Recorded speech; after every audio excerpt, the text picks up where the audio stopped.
Guys, গ্রামে আসছি ঘুরতে। আর ঘুরতে আইসা যদি তরতাজা কোনো কিছু না খাই, তাহলে মনে হবে যে ঘোরাটাই অপূর্ণতা হয়ে থাকবে। তো ভাবতে ভাবতে গেলাম নারকেল গাছের গোড়ায়। তো নারকেল গাছের গোড়ায় দেখি উপরে উপরে বড় বড় ডাবগুলা একদম মানে আমার দিকে তাকায় আছে মনে হচ্ছে। তো মনে মনে ভাবলাম যে তরতাজা ডাব যদি এই গরমে যদি খাই, তাহলে মনে হয় একটু মনটা এবং ভিতরটা একদম ঠান্ডা হয়ে যাবে। তো পরে বরাবরই একজনকে বললাম যে দুইটা ডাব পারো। তো গাইস, ডাবটা কাটতেছি আর মনে মনে ভাবতাছি এই গরমে যদি ডাবটা আমি খাইতে পারি কতটা না শান্তি লাগবে। মনের একটা প্রশান্তির ব্যাপার স্যাপার আছে। তো যাই হোক, বলতে না বলতে কাইটেই ফেলাইছি। তো এখন পানি ঢালার পালা। সো এখন দেখবো আসলে কতটুকু পানি হয়। আই হোপ 2 গ্লাস হবে।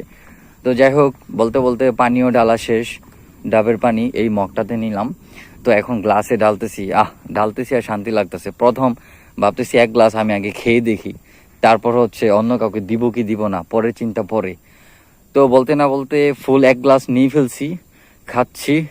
আহ কি যে শান্তি গাইস, বলে বোঝানো যাবে না যে একটা গাছ থেকে তরতাজা একটা জিনিস পায়রা খাওয়ার মজাটা আসলেই অসম্ভব অসম্ভব শান্তি। অনেক শান্তি লাগতেছে, আসলে মনটা ভরে গেছে, 1 গ্লাস পানি খেয়ে ভরে গেছে। তো যাই হোক, সবাই ভালো থাকো, সুস্থ থাকো, আমার জন্য দোয়া করো। আর যারা গ্রামে থাকো, এরকম তরতাজা কিছু পেরে পেরে খাওয়া ভাল লাগবে। আসলে তরতাজা জিনিস খাওয়ার মজাটাই অন্যরকম। Bye bye, tata.